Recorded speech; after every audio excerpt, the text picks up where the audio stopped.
is on our side, we can commit any crime. We're absolved individually from that crime by believing that we have a higher sanction. And that's the danger of religion, in that it allows people to do that. It allows them to kill without a shred of conscience. The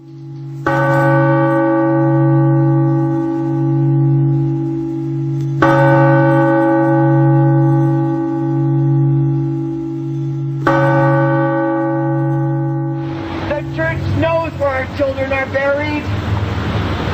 50,000 died.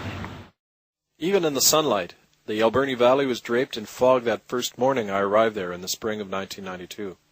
Jesus once said that when we welcome the stranger, we're actually welcoming him.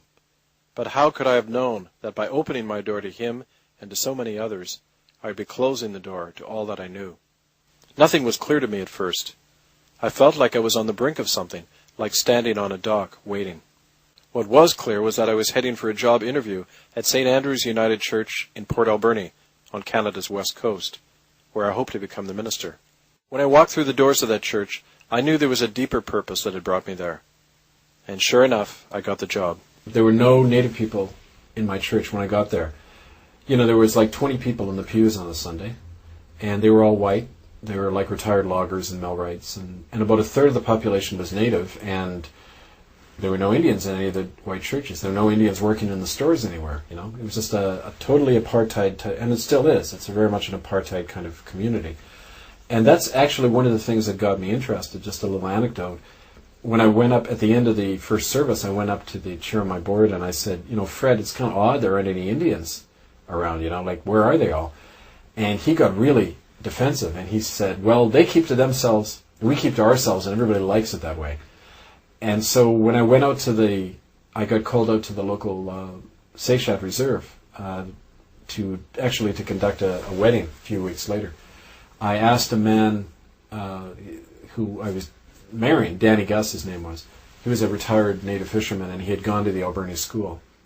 And I asked him kind of innocently why there were no Native people in church, and he finally said to me, they killed my best friend in the residential school. He's buried on the hill out back. And the church people all know it. They don't want us in their church. So it's kind of like right away, bang, it was in my face, this reality. These two worlds living side by side, not just Native and white, but kind of an official world, the official history, and then the unofficial, buried history. But Danny Gus wasn't the only Indian who told me of murders in my church's residential school. In my first year as minister at St. Andrew's, I spent most of my time just visiting people and getting to know them. That was my job. And my first job was really to open up my church to as many people as possible, including the Native population. In doing that, as more and more people came into the church, I gave them a platform. They began to talk about crimes they witnessed in the Alberni Residential School, which was run by the United Church for over 50 years. And they described children being killed. They described pedophile rings where children were being passed around between the Indian agent and the priest and other people like that. Yeah, I had an open pulpit policy, so after my sermon, people could get up and comment on it or share any of their own thoughts in that. And in the Native... What did the whites do? Well, the whites would get up, you know, occasionally a logger would get up and defend the law. People had the chance to say whatever they wanted.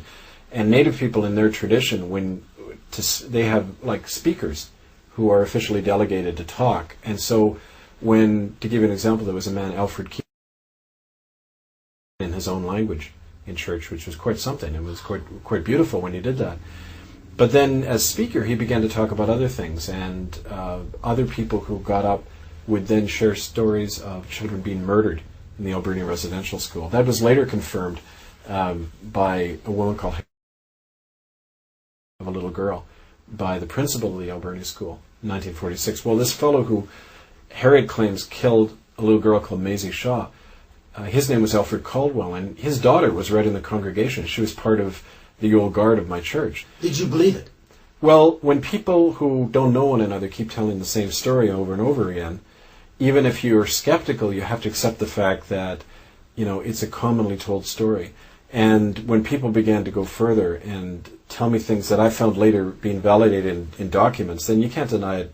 You know, as a minister, you learn to detect bullshit pretty quickly in people, and you can tell in somebody's eyes when they're suffering and it's incredibly painful for them to tell a story. They're not making this stuff up. My name's Harry Wilson. My name's Kenny Quittal. My name is Virginia Baptiste. I'm from the Osuyas Indian Band in Oliver, BC. My name is Harry Lucas. I'm actually 64 years old. My name is Tibayut from the House of Tibayut of Achida. My name is Nunkaiska. I come from the people of Haida Gwaii. My English name is Douglas Wilson. In academic circles, I'm known as Dr. Douglas Wilson. I went to Port Aboriginal Residential School 1959 to 1970. I went to the residential school in Cranbrook, BC. My first year was 1955. I'm a survivor of the Edmonton Indian Residential School. I was there from 1957 to 1961. At age 5, I was kidnapped by terrorists in a gunboat. The RCMP had this gunboat. It was a RCMP boat with a gun mounted on it to gather children from villages. We were segregated right from the day one. I remember in September we were all on a beach given numbers. When I first got to school in Cranbrook, we were all given a number. My number was 54, and my underwear, my socks, my uniform, my towels, everything that I had a number. It was 54 on there. And all the girls had their own numbers. And if you were caught with somebody else's number, you got whipped for that. We weren't allowed to have books, and we weren't allowed to read. If you were caught reading any kind of a book or a magazine, you were punished. There was a severe punishment that way. The kids who told on us got preferential treatment, whereas the children who sang their songs and spoke their language were punished constantly for any little thing, for even for laughing. I still have nightmares about snakes and all the kind of things that happened to me in school, and very difficult, you know. Sometimes I tried ending my life many times because I just couldn't stand the pain that I was going through. He took each of us in there one by one, and he had us bend over, and he had Vaseline with him. He did that to each of us 3 times, I remember that. To satisfy himself, to enjoy himself on little kids.